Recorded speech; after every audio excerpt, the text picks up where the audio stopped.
इस वीडियो को देखिए दोस्तों, ये कोई रामलीला मैदान या इंडिया गेट नहीं है। ये लिटरली एक एयरपोर्ट है जिसकी टर्मिनल बिल्डिंग के अंदर लोग प्रोटेस्ट मार्च निकाल रहे हैं।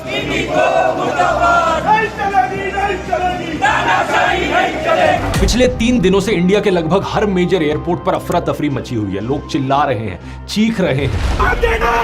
3 बजे से जवाब पूछ रहे थे। हालत बहुत बुरी है और इसके पीछे इकलौता कारण है एक कंपनी, इंडिगो, जो कि देश की सबसे बड़ी एयरलाइंस है। पिछले 3 दिनों में इंडिगो एयरलाइंस की लगभग 1450 फ्लाइट्स कैंसिल हुई हैं और कई हजारों फ्लाइट्स डिले हुई हैं। इसकी वजह से लाखों पैसेंजर्स देश भर में एयरपोर्ट पर फंसे रहे। कई यात्रियों को पूरी रात एयरपोर्ट पर गुजारनी पड़ी। जवाब में एयरलाइन एक के बाद एक बहाने देती रही और ढंग से कोई इंफॉर्मेशन कम्युनिकेट नहीं की। सवाल यह है कि देश की सबसे बड़ी एयरलाइंस इस तरीके से अचानक से कैसे कोलैप्स हो गई। इसके पीछे कारण है इंडिगो की मिसमैनेजमेंट और शायद से सरकार को ब्लैकमेल करने की कोशिश।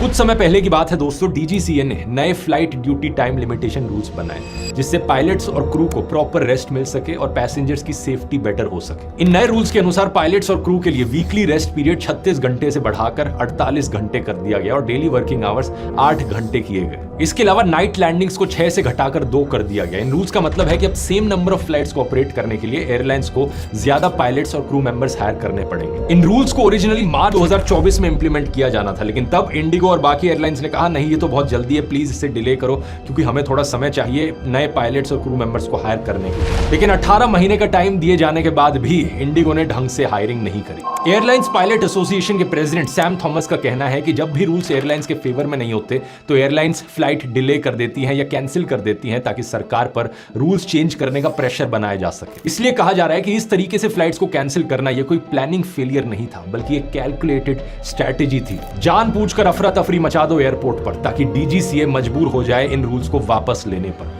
और एग्जैक्टली ऐसा ही हुआ दोस्तों। DGCA ने 5 दिसंबर को अपने रूल का एक बड़ा इंपॉर्टेंट पॉइंट अब विड्रॉ कर लिया है। लीव्स को वीकली रेस्ट में काउंट करना अलाउ कर दिया है जो पहले नहीं होता था। इसके अलावा DGCA ने 10 फरवरी तक इंडिगो को एक वन टाइम एग्जेम्पशन दे दी है पायलट के नाइट ड्यूटी रूल्स से। इस पूरे मुद्दे के पीछे दोस्तों एक रूट कॉज है एविएशन सेक्टर का इंडिया में एक मोनोपोली या डुओपोली बन जाना। आज के दिन इंडियन एविएशन के मार्केट में इंडिगो का मार्केट शेयर 65% पर है और एयर इंडिया का 30%। इन दोनों के अलावा लगभग सारी एयरलाइंस खत्म हो चुकी हैं। तो आज के दिन अगर एक पैसेंजर खड़ा होकर बोले कि मैं इंडिगो को बॉयकॉट करना चाहता हूं, ये लिटरली पॉसिबल ही नहीं होगा। ये बड़े अफसोस की बात है दोस्तों, क्योंकि आज से 20 साल पहले ढेर सारे ऑप्शंस हुआ करते थे। Go Air, air Asia, jet Airways, spice jet, Kingfisher airlines, एक समय पर इतनी सारी एयरलाइंस होती थी, कंज्यूमर्स के पास चॉइस थी। लेकिन इस मौजूदा सरकार की पॉलिसीज की वजह से देश का ऑलमोस्ट हर एक सेक्टर मोनोपोली या डुओपोली की तरफ बढ़ता जा रहा है और ये कंज्यूमर्स के लिए बिल्कुल भी अच्छी खबर नहीं है।